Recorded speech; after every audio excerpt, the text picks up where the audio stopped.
We meet at a time when the state of peace and security is fragile, not just in Africa, but across the globe. Internal strife, conflicts and wars, compounded by terrorism and violent extremism, are a major obstacle to peace, security, as well as stability. They threaten to constrain our development efforts and our recovery from COVID-19 pandemic. The situation in the Sudan, in Somalia, in Libya, and the Sahel, amongst others, are of grave concern, as are the armed hostilities in the eastern part of the Democratic Republic of Congo and the extremist insurgency in northern Mozambique. We have to redouble our efforts to silence the guns on the African continent and to capacitate the African Union and our regional economic communities to do more in pursuit of peace and stability. This will be an important year for democracy in Africa, with 19 African countries, including our own country, South Africa, and Ghana, holding presidential and national elections in 2024. These elections are important for the quality of governance and the strength of democracy on our continent. We must, however, be concerned that in several parts of the continent, unconstitutional changes of government, particularly through military coups, are on the increase. Global developments such as the ongoing war between Russia and Ukraine continue to threaten food and energy security in Africa. As African countries, with our own bitter experience of colonialism and occupation, we are extremely concerned by the terrible events that are unfolding in Palestine and the suffering that is being imposed on the people of Gaza. Our own continent, the matter of Western Sahara, remains unresolved. As we pursue our own development goals, we stand in solidarity with all who continue to suffer the after effects of occupation and dispossession. So, Mr. President, when we inaugurated this BNC, when you hosted me in Accra in 2020, we were able to advance and deepen the relationship between Ghana and South Africa. I do believe that we continue on this path of strengthening and solidifying the relationship between Ghana and South Africa. We are two special countries on our continent with a shared history in many, many ways. We have been able to reach agreement and understanding on a number of issues that affect the lives of the people of Ghana and South Africa.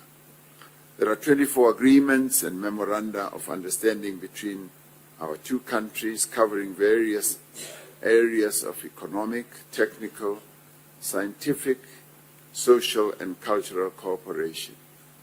This is good.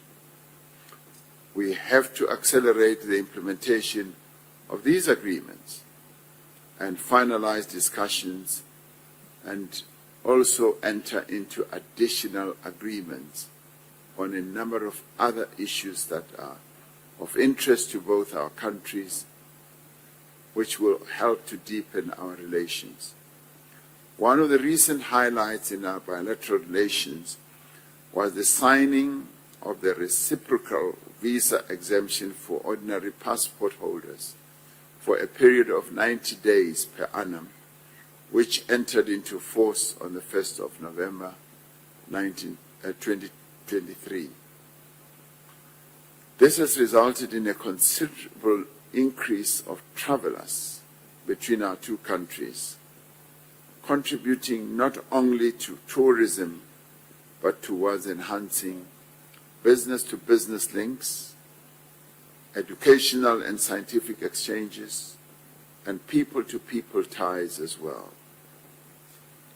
In addition to the many areas of cooperation that the BNC covers, it is important that we explore how best both countries can increase trade and investment amongst ourselves. The purpose of the business forum that we are going to go to later this afternoon along the margins of our BNC is to expand trade and investment between our two countries. And I believe that the business forum has engendered a lot of interest amongst Ghanaian business people and South African business people, as they see it as a very strong precursor to deepening the relations at an economic and investment level between our two countries. Ghana is host to several South African companies.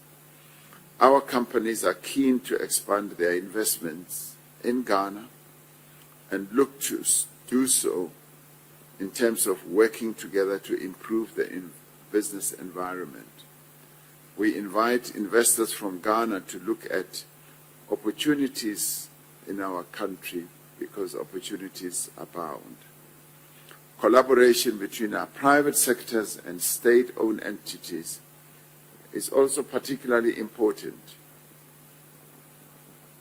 Bidding for procurement contracts in each other's countries instead of sourcing from outside the continent would be desirable and commercially viable, I believe. South African companies, including several in the banking sector, have expressed interest in exploring opportunities in line with your country's investment plans. There is also scope for collaboration in infrastructure between our two countries, particularly in the building of dry ports, railway networks, airports, and hospital facilities. There are also opportunities to be explored in the pre-chemical sector. And as we are both coastal countries, maritime shipping and related economic activities holds potential for us and opportunities that should be explored further in this regard. We do need to work together, President, to reverse the decline in trade between our two countries over the past 4 years. The implementation of the preferential trading under the AfCFTA is a game changer and likely to fundamentally transform trade relations amongst a number of countries on our continent.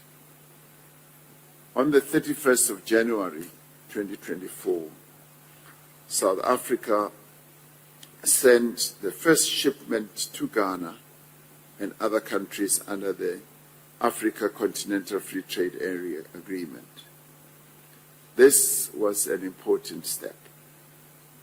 You may be pleased that I released the ship that was carrying goods going to Ghana from the Durban port, and it was a proud moment for all of us, knowing that in a very practical way, we're putting into effect the Africa Continental Free Trade Area, and to do so with a very special country, Ghana, which really is also at the center of our relations with many countries on the continent. For many African countries, the start of the preferential trade will create great opportunities for growth and development. And Mr. President, I happen to believe that this is a great opportunity for our two countries. We're two that have great ambition to grow through trade. Your country is an importing country. You import a number of goods from various countries and services as well. South Africa also does the same. But we want to import more from you as Ghana, and we would also like to export more to you as Ghana. So I look forward to our deliberations and to the opportunities that will bring the people of Ghana and South Africa closer together. And I'm told that the people-to-people contact between our two countries is growing exponentially, and people, Mr. President, are falling in love with each other, and some are even getting married to each other. And that in itself is something that we should be proud of. And even in your delegation, I've seen some people between my delegation and your delegation beginning to look at each other in interesting ways. So there is a great future between our two countries. Later I can point out who I am really talking about. Thank you, Mr. President.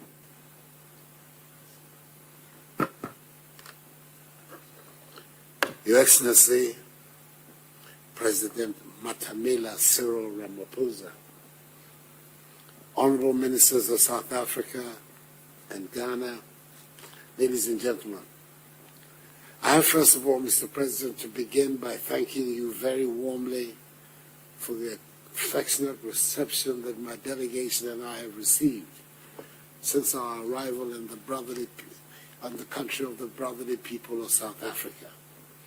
It is always good to come to the birthplace of the 20th century icon, Nelson Mandela, the greatest of all Africans. He gave us an example of sacrifice, of dedication to principle, and of devotion to freedom that is without equal in the annals of Africa's modern history. I come with warm greetings from the people and government of Ghana to you, Your Excellency, Matamela Cyril Ramaphosa, and the good people of the Republic of South Africa. As we gather at this binational commission meeting, I'm reminded of the profound significance of our partnership and the boundless potential it holds for our two nations and peoples. Our current deliberations mark yet another chapter in our shared commitment towards nurturing a relationship built on trust, cooperation, and mutual respect. At the heart of our engagement lies a recognition of the interconnectedness of our destinies. In an increasingly complex and interconnected world, our two nations stand as beacons of democracy and stability, united by common values and aspirations. It is this shared sense of purpose that underpins our efforts across diverse fields, from trade and investment to education and migration. Yet even as we celebrate the progress we have made together, we must also acknowledge the challenges that lie ahead, from global health crisis to rising geopolitical tensions, climate change, and economic instability. As we are all aware, the world continues to be confronted by formidable challenges that demand collective action and innovative solutions. In this context, our partnership assumes even greater significance as we strive to address these challenges in a spirit of solidarity and cooperation. As presidents, we bear solemn responsibility to our citizens and to future generations. Since the inaugural session of the Binational Commission in December 2021 in Accra, our two countries have made remarkable strides towards the attainment of the objectives we have set for ourselves. Notable amongst these achievements are the signing of the Agreement of Cooperation in the field of agriculture, with initial contacts being made on the Joint Implementation Committee between the relevant ministers, departments, and agencies. The letter of intent on gender-related matters was also signed during the period and has progressed to a memorandum of understanding, which will also be signed today. Additionally, to enhance security between our two countries, the Defense Cooperation Agreement was signed in May 2023, and the Joint Defense Committee, which is to implement the tenets of the agreement, will be engaging each other in the second quarter of 2024. Under the Binational Committee arrangements, the two countries have also eliminated the visa barriers through the Visa Waiver Agreement, which came into effect on the 1st of November 2023, to enhance people-to-people engagement between the two countries for business as well as tourism. And like you, Mr. President, I'm impressed by the increase in the number of exchanges that are taking place between our two countries. It also allows us the opportunity of this commission to be able to work out whatever little hitches and glitches there are in that increase of exchanges. Indeed, our engagements before and after the inauguration of the Binational Commission have also led to a draft memorandum of understanding on political consultations, which will oversee bilateral issues and the exchange of views on regional and international issues of common interest on a regular basis. I'm pleased to note that the memorandum of understanding on political consultations will also be signed today. It is gratifying to note the cooperation between our two countries is growing as new position papers and draft memoranda of understanding have been submitted by the Narcotics Control Commission, the Ghana Shippers Authority, the Ghana Broadcasting Corporation, as well as the Ministry of Fisheries and Agriculture Development for consideration by their South African counterparts. It is thus my hope that further discussions will conclude agreements on these areas and other relevant sectors for the development of our economies. Mr. President, like you, I'm extremely concerned about developments in Israel and in Palestine. The taking of hostages and the killings in Palestine are jeopardizing the prospects of a comprehensive solution to this age-old conflict, which is the advancement of the two-state solution as the definitive solution to this conflict. There is a need for all of us to work together to make sure that out of the current crisis, not only the outline, but the substance of the two-state solution to this conflict emerge. And I'm equally concerned about developments in Sudan, which is witnessing the displacement of tremendous numbers of people, and in fact the flight of Sudanese nationals to neighboring countries, which is in fact impinging even on those of us who are relatively far from the conflict in Sudan. We're equally concerned, of course, about the stalemate in the situation in the Western Sahara. We had hoped that the re-engagement of Morocco in the affairs of the AU would help in accelerating a solution to the stalemate. The contrary has happened, and it is a matter of great concern, which requires, once again, our collective response. I've come here today, Mr. President, to reaffirm our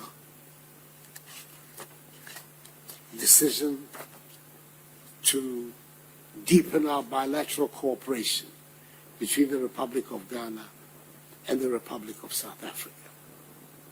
Together we can achieve great things and build a brighter and more prosperous future for our two countries, our peoples, and the entire African continent. And I thank you once again for this opportunity.